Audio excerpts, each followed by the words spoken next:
Bismillahirrahmanirrahim. Assalamualaikum warahmatullahi wabarakatuh.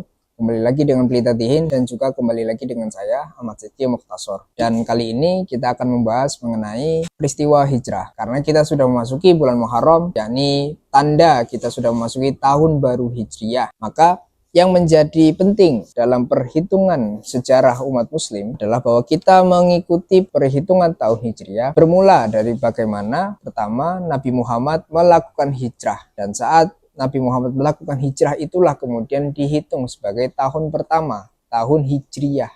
Karena itulah kita memiliki nama tahun sejarah Islam dengan nama Hijriah. Apa yang menjadi penting dalam cara kita membaca hijrah, dalam cara kita membaca sejarah umat muslim yang terhitung dari waktu hijrah? Patut diketahui bahwa tiap kebudayaan memiliki perhitungannya masing-masing mengenai umur peradaban mereka. Umat muslim memiliki kalendernya sendiri, yakni dengan perhitungan hijriahnya. Lalu peradaban barat yang kemudian menjadi cara perhitungan masa modern, yakni yang kita sekarang amini sebagai tahun 2024, terhitung dari kelahiran Nabi Isa atau difahami sebagai kelahiran Yesus Kristus. Dan pula peradaban Cina memiliki kalendernya sendiri yang lebih tua dan lebih lama daripada tahun Masehi yang kita gunakan sekarang. Dan semua peradaban tersebut memiliki cara menghitung tahun mereka yang berbeda-beda karena mereka mengambil satu titik dalam sejarah yang begitu penting yang menandakan bagaimana perjalanan umat peradaban mereka dihitung daripada detik itu. Bagi orang Kristen dan peradaban Barat, pengalaman mereka dalam menjalani sejarah, mereka membayangkan dan menghayati sebagai perjalanan umat manusia setelah kelahiran Nabi Isa, kelahiran Yesus Kristus. Bagi umat Muslim, maka semestinya kita mengamini atau menghayati cara kita menjalani kehidupan hari demi hari dalam bingkai pemahaman bagaimana kita melanjutkan kehidupan umat Muslim setelah titik pertama umat Muslim melakukan hijrah. Apa yang begitu penting dari peristiwa hijrah ini?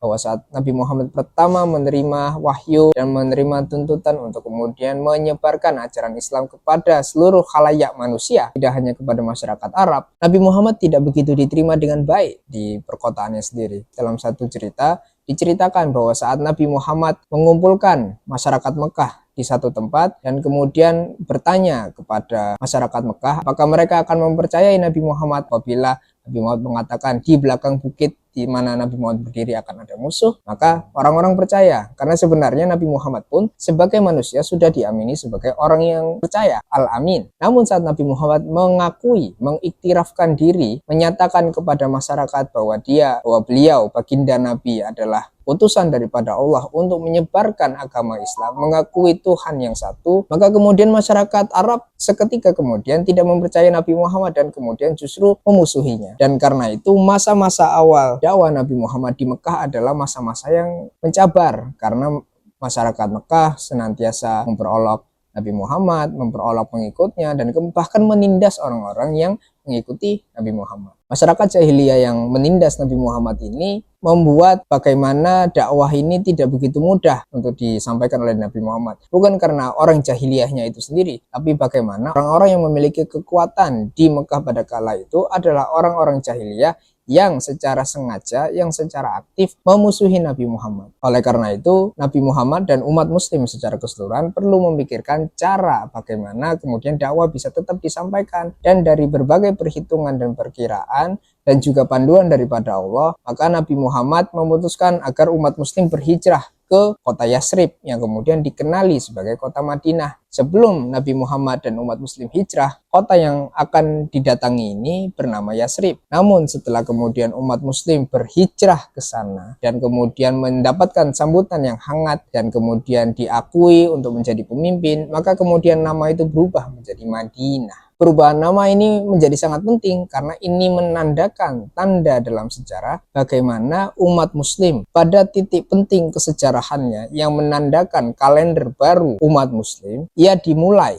dengan pembangunan masyarakat berdasarkan agama Islam sehingga kota Yasrib itu menjadi tempat agama Islam terlahirkan, yang mana menjadi Madinah. Dalam bahasa Arab, agama menggunakan kata din, dan dalam bahasa Arab untuk berbagai bentuk kata lain yang tersarikan dan mengambil bentuk yang lain daripada satu kata akar ini yang dapat kita cirikan berpulang kepada kata akarnya. Apabila agama adalah ad-din, maka kota atau tempat di mana agama terlahirkan bernama Madinah. Dan apabila ia berlangsung pada skala peradaban, itulah apa yang kita namakan tamadun. Maka ini bisa dikatakan menjadi pelajaran yang penting dalam hijrah yang kita ambil untuk diri kita pada saat tahun kita berulang, yang mana berarti menandakan perjalanan kita kemudian kian menua, kian jauh kita menjalani diri kita sebagai muslim di sejarah kita, sejauh mana kita bisa melahirkan agama Islam baik dalam kehidupan diri kita maupun dalam kehidupan orang di sekitar kita. Maka semestinya dalam tahun Hijriah ini menjadi refleksi penting agar kita kemudian mempertimbangkan dan merenungi secara jujur dan bisa benar-benar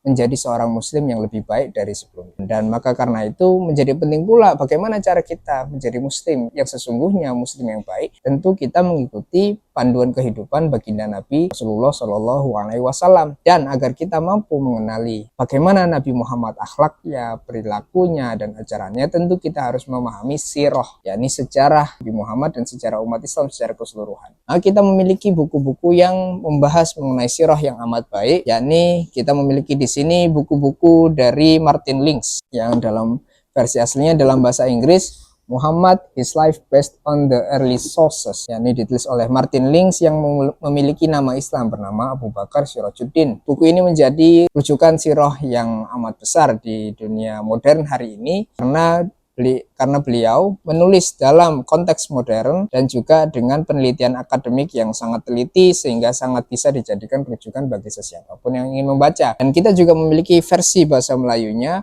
yang diterjemahkan oleh IBDI, maka sangat cocok untuk rekan-rekan ingin mempelajari bagaimana Nabi Muhammad menjalani kehidupannya berdasarkan sumber-sumber yang terawal. Kita juga memiliki The Sirah of the Prophet milik Dr. Yasir Qadhi, yakni seorang dai yang terkemuka di Amerika yang diterbitkan oleh Falsafah, Persatuan Falsafah, yang sangat layak untuk dijadikan pertimbangan untuk mempelajari hikmah-hikmah yang dapat kita ambil dari Sirah Nabawi. Bila kalau bukunya Martin Lings ini lebih banyak membahas mengenai cerita kehidupannya dan tentu juga dengan beberapa analisis, maka buku ini lebih banyak diperuntukkan untuk membahas analisa mengenai hikmah-hikmah yang lebih banyak bisa diambil daripada kejadian-kejadian yang berlaku dalam Sirah Nabawi. Maka sekian untuk sesi kali ini. Terima kasih. Assalamualaikum warahmatullahi wabarakatuh.